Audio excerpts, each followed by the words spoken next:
여러분, 안녕하십니까? 정권이 바뀔 때까지 날린다. 시사깡통의 핵펀치입니다. 여러분의 구독과 좋아요, 그리고 공유가 여러분의 주변을 바꿀 수 있습니다. 꼭 부탁드립니다. 지난 14일은 일본군 위안부 피해자 기림의 날이었습니다. 네이버 메인에도 올라와 있었기 때문에 아마 많은 분들이 아셨으리라고 생각합니다. 먼저 당시 실제로 일본의 전쟁 범죄에 의해 피해를 입은 위안부 피해자 할머니들께 진심으로 저도 위로의 말씀을 전합니다. 그리고 유명을 달리하신 분들께는 삼가 고인의 명복을 빌겠습니다. 하지만 저는 오늘 여러모로 좀 다른 시각에서 이 문제를 바라보고자 합니다. 그것은 바로 이렇게 분노를 자극해서 사람들의 반일 감정을 자극하는 언론과 일부 시민단체를 비판하고자 합니다. 이런 말을 하면 분명히 저한테 이런 말씀을 하는 분들이 있을 것입니다. 너는 한국인이 아니냐? 어떻게 일본 편을 들 수가 있느냐? 네, 그렇게 생각하신 분들이 분명 계실 것입니다. 하지만 그런 말씀을 하시기 전에 제 말은 끝까지 들어보시고 판단해 보시기 바랍니다.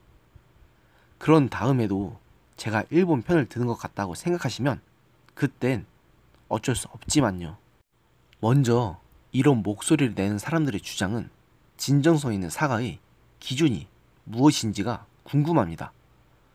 이분들은 그동안 고노다마, 무라야마 다마 같은 일본 정부 차원에서의 공식 사과 인터뷰에 대해서 진정성이 없다면서 받아들일 수 없다는 입장을 줄곧 고수해왔는데요.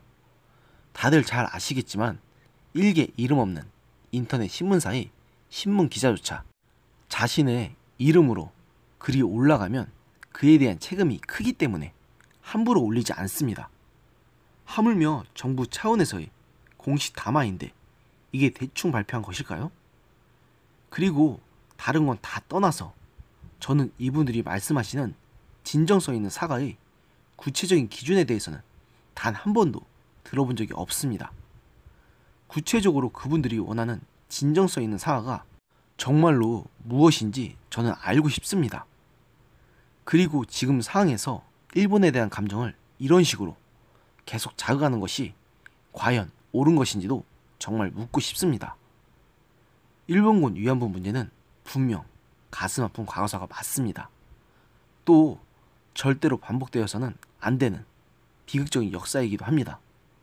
그것을 부정하고자 하는 것은 아닙니다.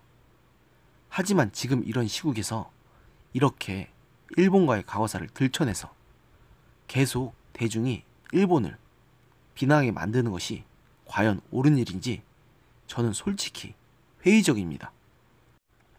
마지막으로는 정말로 궁금한 것입니다. 이미 70년이 넘는 일본의 만행에 대해서는 분노를 대를 물려가면서까지 계속 이어가면서 현재 진행형인 북한의 만행에 대해서는 왜 다들 침묵하는 것입니까? 북한은 이번 달에도 계속해서 우리나라를 향해서 미사일을 쏘았고 우리 민족끼리를 비롯한 인터넷 선전 사이트를 동원해서 차마 입에도 담기 힘든 욕설들을 우리나라, 우리 정부, 그리고 문재인 대통령 이하 모든 우리나라 구성원들을 향해서 쏟아냈습니다.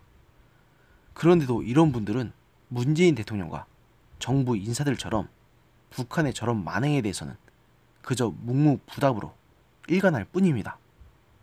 대체 일본과 북한을 대하는 태도가 왜 이렇게 극과 극인 것입니까? 우리나라는 엄연히 갑오개혁 이후 연좌제가 법으로 금지된 나라입니다. 지금 상황에서 일본을 향해서 계속 과거사 문제를 들추는 것이 그저 전 근대적인 연좌제를 지금의 일본을 향해서 적용하겠다는 소리밖에 안 됩니다. 지금 우리는 지칠 정도로 과거에 사로잡혀 있다는 생각이 듭니다. 저는 진심으로 우리나라 대통령의 연설에서 과거를 잊지 말되 그에 갇히면 안 되고 일본과는 건설적이고 미래지향적인 관계를 건설해야 한다는 그런 광복절 기념사를 듣고 싶습니다. 그렇게라도 해야만 지금 이 광풍으로 흐르고 있는 국민적인 반일 감정을 조금이라도 달랠 수 있기 때문입니다. 그러나 지금 문재인 대통령께서는 그런 기념사를 바라는 것보다는 차라리 쓰레기통에서 장미꽃이 피는 것을 바라는 것이 더 현실적인 것 같습니다. 오늘의 영상은 여기까지였습니다. 들어주셔서 감사합니다.